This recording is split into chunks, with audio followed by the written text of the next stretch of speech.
Mr. Speaker, this morning I had meetings with ministerial colleagues and others. In addition to my duties in this House, I shall have further such meetings later today. Let's head to the North West with Derek Twigg. Derek. Thank you, Mr. Speaker. Halton Council ran out of funding for discretionary COVID isolation payments despite the strict criteria for eligibility.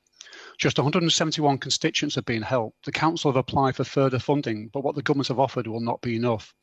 Other constituents fail to qualify for help due to the criteria set by his government. Will the Prime Minister look again at this and bring forward a properly funded scheme so that no constituent is in a position where they cannot afford to isolate? We need this to happen if we are to continue to drive down COVID-19 infections. Prime Minister. I thank him and I pay tribute to the work of everybody on Halton Council for everything that they've been doing throughout this pandemic. I know it's been very tough on council officials, indeed on everybody else. Central government's put in another £4.3 billion to help councils throughout the pandemic.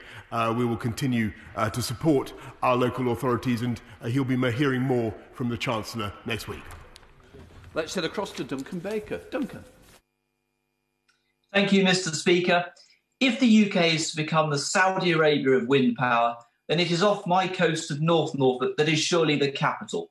But the current piecemeal and environmentally damaging connection method to the national grid is holding us back, and this was proven by the Vattenfall judicial review just last week. We need legal and regulatory reform now. Prime Minister, could this be a job for the new Task Force for Innovation and Regulatory Reform to help us implement the much-needed offshore transmission network and meet our net zero targets? Prime Minister. Yes, indeed, and I congratulate my honourable friend on his campaign to make his constituency the Riyadh or possibly the Jeddah of offshore wind, but I can tell him that we are certainly looking at the issue of the transmission network review, and we're in the process of developing the necessary regulatory changes. We now come to the Leader of the Opposition, Keir Starmer. Thank you, Mr. Speaker. The principles behind the Prime Minister's recovery plan of caution and it must be irreversible are plainly right. But one of the biggest threats to that is misinformation about the risks of the deadly virus. For example, there have been people saying that COVID statistics appear to have been manipulated, that Monday's roadmap is based on dodgy assumptions and false modelling.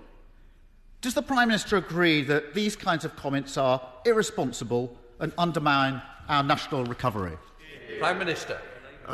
Mr. Speaker, the roadmap that we've set out will, I believe, set us on a cautious but irreversible journey to freedom, and I'm glad that he supports the 4 steps of March the 8th for schools, April 12th for shops, May the 17th for hospitality, June the 21st for everything, and the data supporting all of that, Mr. Speaker, has been available to the House since I announced it on Monday.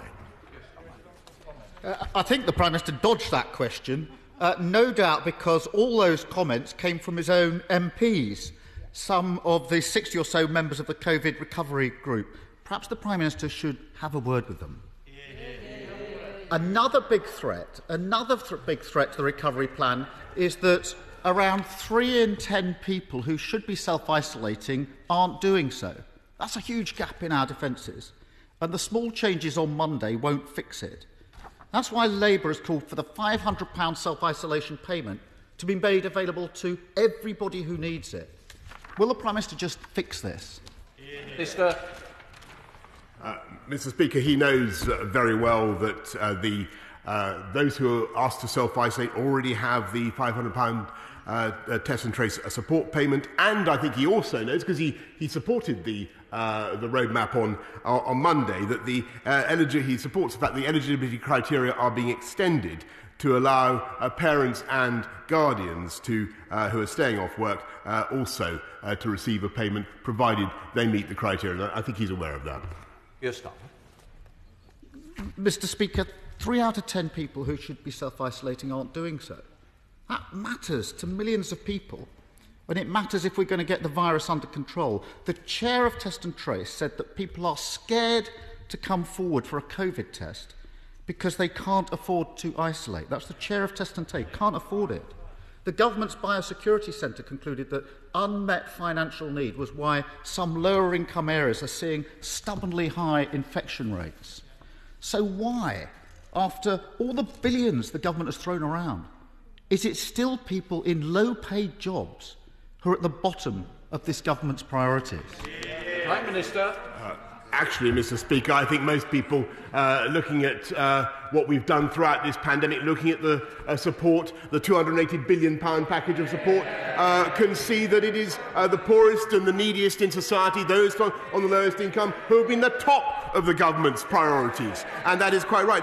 And we will continue to act in that way, Mr. Speaker, and he will be hearing more about that next week from the Chancellor, in addition to the discretionary funding we've given councils to support those who need it most, including those, Mr. Speaker, who have to self-isolate. Keir Starmer.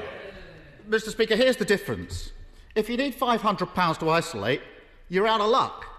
If you've got the Health Secretary's WhatsApp, you get a £1 million contract. Turning to next week's budget. Now, I don't expect the Prime Minister to preempt what's in the budget. If I want that, I can read it on the front page of the Times. But can the Prime Minister at least agree with me today that now is not the time for tax rises for families and for businesses? Prime Minister. Mr. Speaker, I don't know about you, but the budget is happening next week. It's not a date that is concealed from the Right Honourable Gentleman. He knows when it's happening. He knows what to expect. But it's preposterous for him, Mr. Speaker, to talk about tax rises when he stood on a manifesto only a year ago, Mr. Speaker, or a little over a year ago, to put up taxes by the biggest amount in the history of this country. It is the Labour Party, Mr. Speaker, his Labour council in Camden, that puts up taxes across the country. That is the way Labour behave, and it's thanks to prudent fiscal management by this government that we've been able to fight this pandemic in the way that we have. Yes, he wants to talk about tax rises. And he should, because this matters. Councils up and down the country are being forced to decide now whether to put council tax up. That's a £2 billion rise on families. I'm not blaming councils. They've been starved of funding for a decade. And Labour and Conservative councils are in the same position. For example, the Prime Minister might want to concentrate on his own constituency. His own council, Hillingdon, Conservative-run Hillingdon, is voting to increase council tax by 4.8%. Does the Prime Minister think that they're right to do that? Prime Mr. Minister. Speaker, Hillingdon Council, in common with most Conservative councils, has been running lower council taxes than Labour, up and down the country. He's completely wrong, Mr. Speaker. I'm going to correct him. The top 10 highest council taxing councils in this country are run by the Labour Party, Mr. Speaker, and they are all going to put their taxes up, Mr. Speaker, except for one in those top 10, which is Burnley, which is currently in no overall control, Mr. Speaker. And he talks about London and my own record on taxes. He should talk to the current Labour Mayor of London, who is putting up his council tax by 10%, because I can tell him that the previous Conservative Mayor of London, Mr. Speaker, cut council tax by 20%. That's what Conservative councils do. Keir Starmer. The fact is, Mr. Speaker, that £15 billion has been taken out of council budgets over the last 10 years. The Prime Minister stopped blaming others for the damage he's done, and he quotes the Mayor. This was the former Mayor who bought water cannon that couldn't be used, spent millions on a garden bridge that never got built, and then more recently given a pay rise to Dominic Cummings. Mr. Speaker, this is another PMQs with yet again no answers. And the truth is this. The government spent a decade weakening the foundations of our economy and our country. As a result, we have the highest death toll in Europe. We have the worst recession of any major economy. Families are facing council tax rises and millions can't afford to self-isolate. And all the Prime Minister offers is a return to business as usual. Next week's budget is a chance to choose a different path, to build a stronger future, to protect families, to give our key workers the pay rise they deserve, and to back British businesses by supporting 100,000 new start-ups. Will the Prime Minister do so? Prime Minister. Mr. Speaker, if you'll only wait till next week, I think you'll find that we'll do far more than that paltry agenda that he set out. Far more than that. And I must say, Mr. Speaker, it is quite mystifying to see the way the right honourable gentleman weaves hither and yon like some sort of druidical rocking stone, Mr. Speaker. One week he claims that he supports the vaccination rollout. The next week he actually attacks the vaccine task force when they're spending money to try to reach hard-to-reach vaccine-resistant groups and says that kind of spending can't be justified. One week he calls for us to go faster with rolling out vaccines, when he would have stayed in the European Medicines Agency, which would have made that rollout impossible, Mr. Speaker. He vacillates, Mr. Speaker, we vaccinate. And we're going to get on with our agenda, cautious but irreversibly taking this country forward on a one-way road to freedom. And I very much hope that his support, which has been so evanescent in the past, will genuinely prove irreversible this time, Mr. Speaker. Let's head to Yorkshire with Andrea Jenkins. Andrea. Thank you, Mr. Speaker. The Prime Minister's roadmap will provide many of my constituents in Morley and Outwood with a vision of hope for the future, that life will be set to return to a new normal before the end of June, and it will allow us to celebrate the Great British Summer.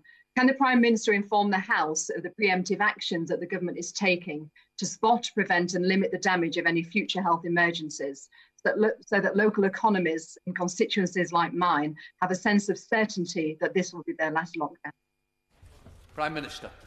Yes, she's quite right to raise the issue of local outbreaks and how to tackle them.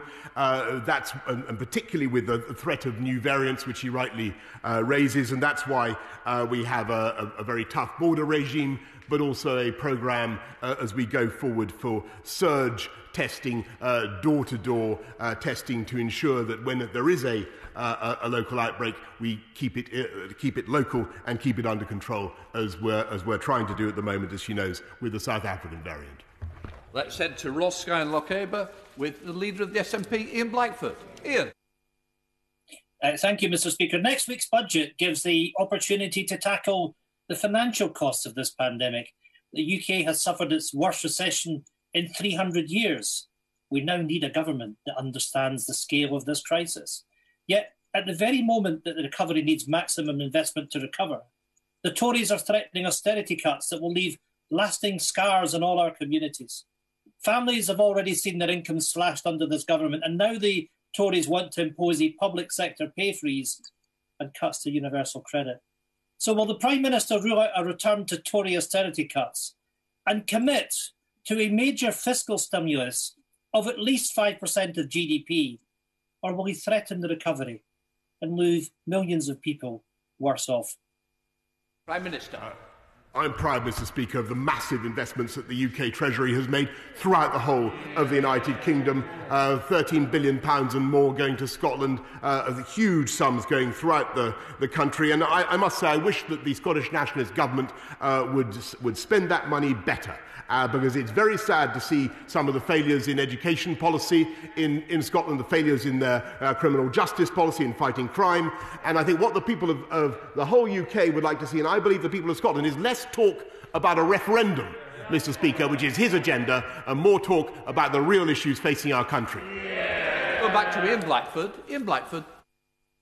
Thank you, Mr. Speaker. The Prime Minister is boasting, but the cold, hard reality is that the United Kingdom has suffered the worst slump of any major economy, and 120,000 people have lost their lives. That's under your guidance, Prime Minister.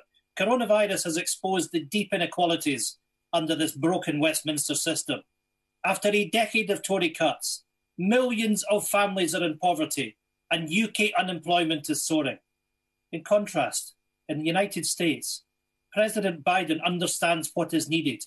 He has proposed a $1.9 trillion stimulus package to restart and renew the American economy. Prime Minister, will your government follow the example of the US and boost the economy like Biden? Or is the Tory plan to return to type and impose yet another decade of Tory austerity? Prime Minister. Mr. Speaker, this government is investing £640 billion in infrastructure alone throughout the UK. A massive programme to get our country rebuilt and restarted again. And I think that is what people would like to focus on, rather than his agenda to talk about our broken politics, our broken country. All they want to do is break up Britain with another referendum. And I think that is the last thing this country needs at the moment. More. Thank you, Mr. Speaker. My right honourable friend, the Prime Minister, knows how important that the rail link between Southport and Manchester Piccadilly is for my constituents and those living in the wider Lancashire area. All of the changes put forward by the Manchester Rail Recovery Task Force are unacceptable. They would stop this service from happening and take our levelling up agenda off track. Will my right honourable friend meet with me to discuss changes to these proposals so that we can keep this service and keep my constituents with the service that they've come to rely on and which is vital for their economy? Prime Minister. I congratulate my honourable friend for his campaign for better local transport, and we are investing massively in rail connectivity in his area, in local bus routes, and the particular line that he advocates, I know, is one of great interest to my right honourable friend, the Secretary of State for Transport, and I will make sure that he has a chance to discuss it personally with him. Let's go across to Ed Davey. Ed Davey. Can I start by thanking the government for their change of policy announced today on the vaccination priority for people with learning disabilities, despite the Prime Minister's rather more equivocal answer to me on this last Monday? Mr. Speaker, today, millions of Uyghur people in China live in fear under a cruel regime. The BBC, international media, and human rights NGOs are all reporting on forced labour camps, women being raped and sterilised, and families being separated. This is a genocide happening in front of our eyes. So does the Prime Minister agree with me that unless China ends this genocide, Britain and Team GB should boycott the Winter Olympics in Beijing next year? Prime Minister. Mr. Speaker, the right honourable gentleman is absolutely right to highlight the appalling campaign against the Uyghurs in Xinjiang, and that's why the Foreign Secretary, my honourable Foreign Secretary, has set out the policies that he has, the package of measures to ensure that no British companies are complicit in or profiting from violations. We're leading international action in the UN to hold China to account, and we'll continue to work with the US, friends and partners around the world to do just that. He raises a point about a sporting boycott. We're not normally in favour of sporting boycotts in this country, Mr. Speaker, and that's been the long-standing position of this government. Let's head to North Cumbria with Dr. Neil Hudson. Dr. Hudson. Thank you, Mr. Speaker. Penrith and the border struggles with poor broadband and phone signal connectivity, with download speeds around 56% of the UK average. Many of my constituents have been quoted large and unfeasible sums for new cables to be installed, which is often their only option to improve coverage. I welcome the potential of the shared rural network, the gigabit voucher scheme and the universal service obligation to help. But what reassurance can my right honourable friend give my constituents that government is striving to address these broadband and phone signal not spots in rural Cumbria? Prime Minister. I thank my honourable friend and for all he does to campaign for the hardest to reach areas in rural Cumbria. And I know that we're doing all we can because I raise it virtually every day. And we are rolling it out as fast as we can. We've committed about £5 billion to connect those areas, £1 billion for the shared rural network agreement, and a voucher scheme to target predominantly rural areas. But we are intending to get everything we can possibly done in the next 5 years. Let's head north to Dame Diana Johnson. Dame Diana. Thank you, Mr. Speaker. Is the 40% cut to transport for the North's budget part of the Prime Minister's plans for levelling up the North? Prime Minister. There's been no such cut, Mr. Speaker, and we intend to invest massively in Northern Powerhouse Rail, in railways in the north, and across the entire country. Let's head to Susanna Webb. Susanna. Thank you, Mr. Speaker. Whilst hospitality has had to close their doors, in true Black Country spirit, many of my venues have been truly entrepreneurial and now offer a great takeaway service. To celebrate this entrepreneurial spirit, I am launching a favourite takeaway competition in my constituency today. Will the Prime Minister join me in launching this competition and also in a takeaway from the winning entry when he's next in wonderful Stourbridge? He'll receive a very warm welcome, and I'm happy to throw in a trip on the country's finest shuttle, which I hope soon to see, called the Stourbridge Dasher. Prime Minister. Yes, I congratulate my honourable friend for what she's doing to champion takeaways in Stourbridge. I'm not sure it'll be environmentally friendly for me to order a takeaway from Stourbridge in Westminster, but I thank her very much for her initiative, and I look forward to visiting the hospitality sector in her constituency as soon as possible. West Street. Thank you, Mr. Speaker. The education and well-being recovery of children from the pandemic is one of the biggest challenges facing our country. But we went into this pandemic with rising child poverty, a widening attainment gap, and school funding falling in real terms. So, given that, does the Prime Minister really believe that the 43 pence per pupil per day announced today really cuts it? And if he does, would he really be happy to see that amount spent on his own children? Prime Minister. Mr. Speaker, I passionately disagree with what he's just said about the spending that was going on even before the pandemic. We were increasing funding for primary schools for £4,000 per pupil, £5,000 for secondary school pupils, putting up starting salaries for teachers across the board to £30,000, a massive investment in education across the board, and in further education as well. And the catch-up funds now amount to £2 billion. No, he's wrong. They amount to £2 billion, Mr. Speaker. And yes, we will have to do more, because this is the biggest challenge our country faces. And we will get it done. We're able to do it because we've been running a strong economy, and we had the resources to do it because we hadn't followed the bankrupt policies of himself and the party opposite. Rob Roberts. Thank you, Mr. Speaker. Janine Maguire in my constituency, who is a mother of three, suffered a very unusual and unexpected and immediate cardiac arrest which saw her sadly pass away in February 2000. 20 years later, in August of last year, one of her daughters, Cara, suffered strangely the same fate with an unexpected cardiac arrest. Fortunately, her friend Michael was with her, who was a former soldier and thus trained in first aid and life-saving. Despite her heart stopping for 20 minutes, he managed to save her life. In September of last year, the UK government made it mandatory for CPR skills to be taught in secondary schools, but despite a campaign and a letter from all of my Welsh Conservative colleagues, the Education Minister in Wales has declined to do so. Will my right honourable friend throw the weight of his office behind my campaign to have CPR skills taught in Wales so that the Maguire family and those like them no longer have to suffer in such tragic circumstances? Well, I think the sympathies of the whole House will be with my honourable friend's constituent, her family and friends. And I agree with him very much about the importance of learning CPR, and that's why we introduced it into the curriculum for all state-funded schools in England. It is, of course, a devolved issue, and I share his urgency that it also should be adopted in Wales as well. Let's head to Lancashire with Rosie Cooper. Rosie. Thank you, Mr. Speaker. Much focus of late has been on children returning safely to school. In my constituency, successive cohorts of pupils have had to wade through overflowing drains to get into school and are routinely evacuated from flooded classrooms. That takes a huge toll on the quality of their learning.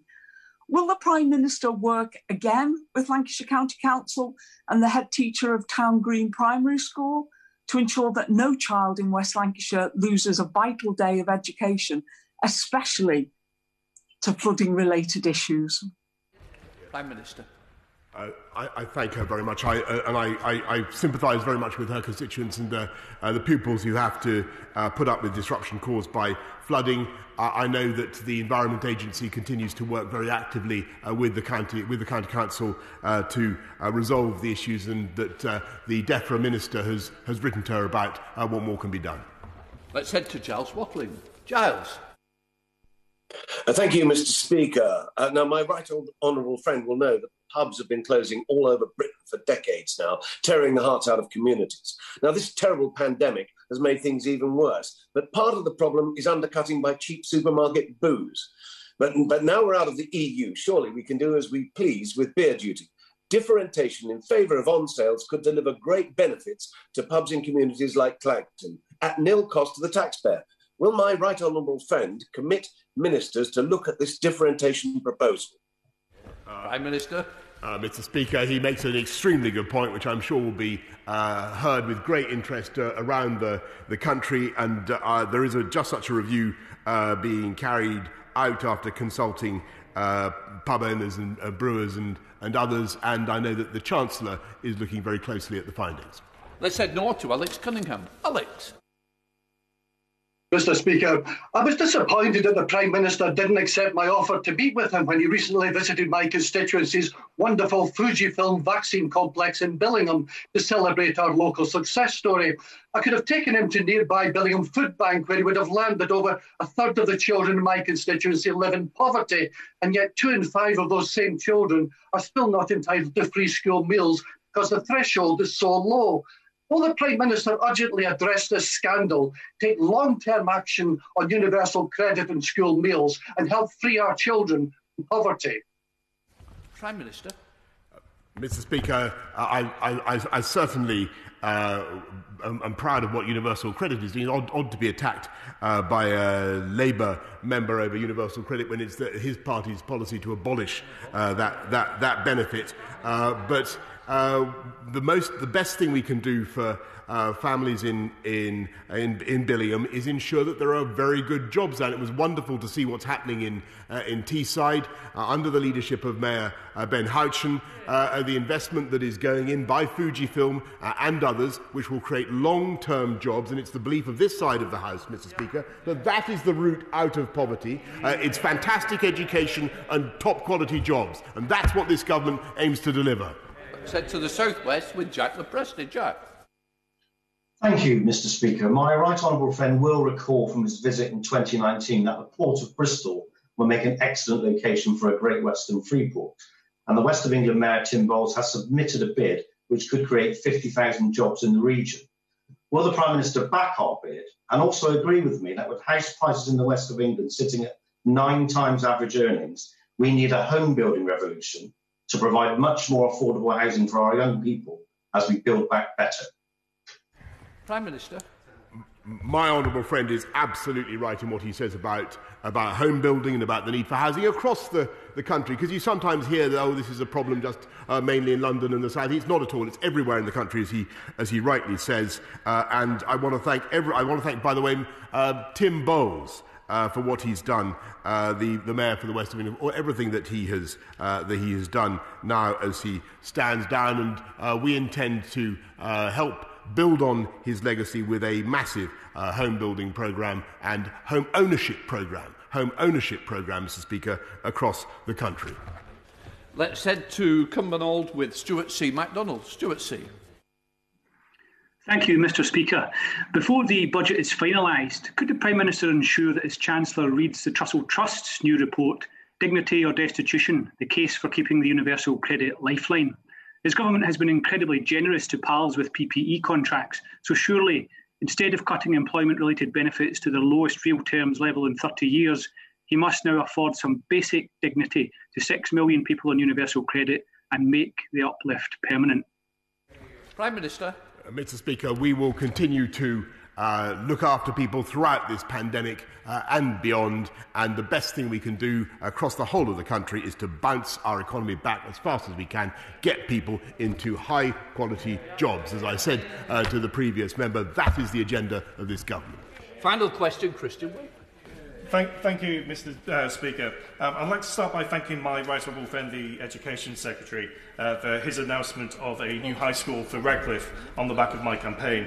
This new high school will be the kickstart for regeneration that the town is desperately in need of. For towns like Redcliffe and Prestwich, which haven't received Towns Fund or future High Street funding, can my right honourable friend advise what assistance this levelling up government can provide to make sure these towns aren't forgotten? Prime Minister.